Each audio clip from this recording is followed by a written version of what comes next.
What if I told you Jesus came to abolish religion? What if I told you voting Republican really wasn't his mission?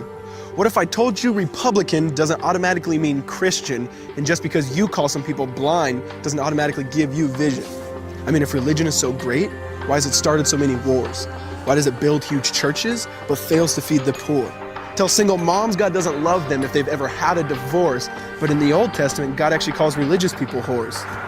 Religion might preach grace, but another thing they practice, tend to ridicule God's people. They did it to John the Baptist. They can't fix their problems, and so they just mask it, not realizing religion's like spraying perfume on a casket. See, the problem with religion is it never gets to the core. It's just behavior modification, like a long list of chores. Like, let's dress up the outside, make it look nice and neat. But it's funny, that's what they used to do to mummies while the corpse rots underneath. Now, I ain't judging, I'm just saying, quit putting on a fake look. Because there's a problem if people only know that you're a Christian by your Facebook. I mean, in every other aspect of life, you know that logic's unworthy. It's like saying you play for the Lakers just because you bought a jersey. See, this was me too, but no one seemed to be on to me. Acting like a church kid while addicted to pornography. See, on Sunday I'd go to church, but Saturday getting faded, acting if I was simply created to just have sex and get wasted. See, I spent my whole life building this facade of neatness, but now that I know Jesus, I boast in my weakness. Because if grace is water, then the church should be an ocean. It's not a museum for good people, it's a hospital for the broken. Which means I don't have to hide my failure, I don't have to hide my sin. Because it doesn't depend on me, it depends on Him.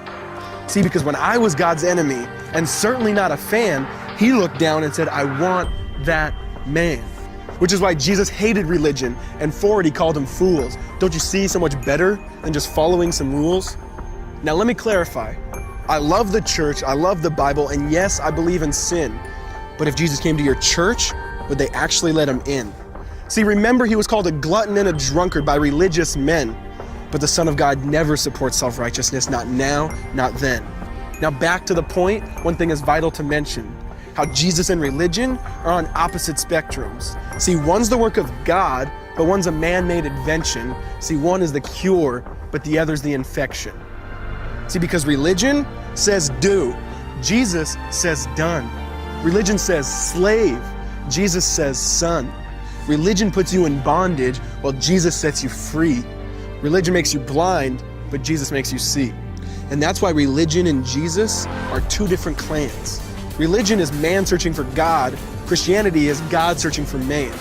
Which is why salvation is freely mine, and forgiveness is my own. Not based on my merits, but Jesus' obedience alone. Because He took the crown of thorns and the blood dripped down His face. He took what we all deserved. I guess that's why you call it grace. And while being murdered, He yelled, Father, forgive them. They know not what they do.